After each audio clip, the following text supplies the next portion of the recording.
have some black-eyed peas that we're making. So this is my turkey tails here that's been cooking for about 30 minutes. So I'll let them cook for another 30 minutes to make sure they're real good and tender. In the meantime, I'm gonna put my black-eyed peas in a bowl where I can soak them for a couple of hours.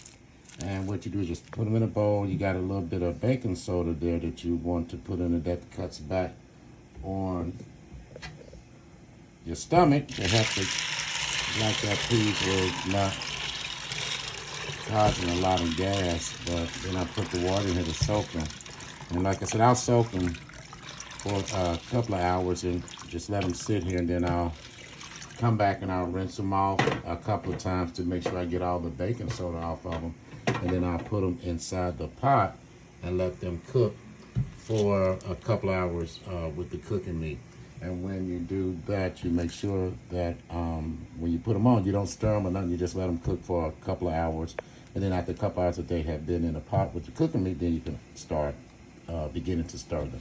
So that's all for the black-eyed peas. I'm gonna let them soak for a couple of hours, and I'll be back in a few hours.